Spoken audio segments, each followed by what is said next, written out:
Meantime, looks like Russia is ready to turn to the Taliban to help in the fight against ISIS. A senior Russian diplomat told local media Moscow has set up the means to communicate with the Taliban, apparently to coordinate efforts to take on the Islamic State. But that diplomat added Russia is also ready to send weapons to the Afghan government. We've seen heavy fighting between Afghan forces and the Taliban recently, as the government tries to take back a key district in the southern part of the country. So just a year after President Obama declared an end to the longest war in American history, is Russia expanding its influence in Afghanistan? William Taylor is a former ambassador to Ukraine, also a special coordinator for Middle East transitions at the State Department. Ambassador Taylor worked in Kabul, Afghanistan, coordinating U.S. and international aid. He's now executive vice president at the U.S. Institute of Peace, which describes itself as a nonpartisan, federally funded group that works to prevent and end violent conflict around the world. So if Russia is lending a hand in Afghanistan, is this situation only likely to get worse? It is likely to get worse, John. The Afghan government is battling the Taliban, as you've just reported.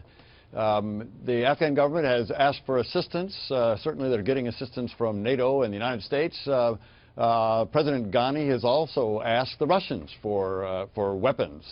The Russians now are trying to figure out how they can support that, as well as working with the Taliban. The Taliban has had clashes with ISIS, and ISIS does indeed threaten Russia in the North Caucasus. So the Russians are in somewhat of a bind. But Moscow ordered the invasion of Afghanistan in the late 70s.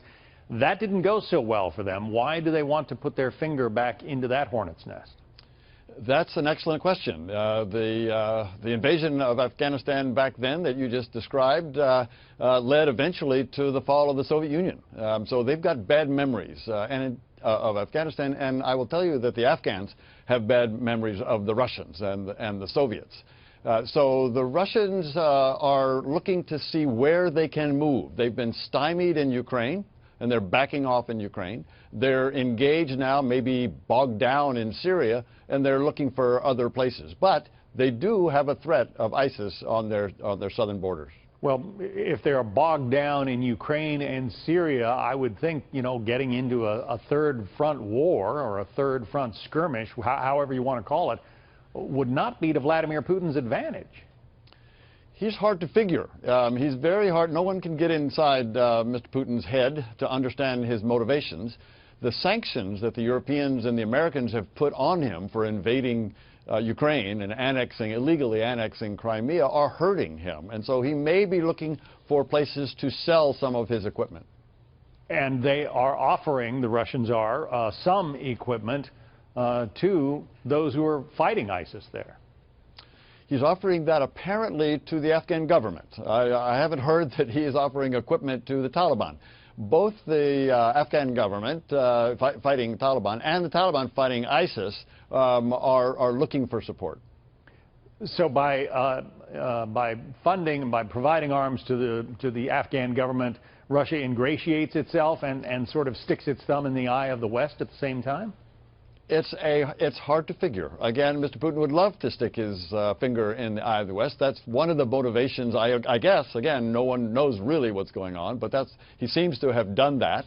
But it has not paid off for him. I mean, his economy is now really hurting because of the sanctions and, of course, because of the very low oil prices, which Russia depends on for its economy. So the Taliban is fighting ISIS in Afghanistan. Russia figures that by aiding the government, which is also fighting ISIS in Afghanistan, what, the enemy of my enemy is my friend?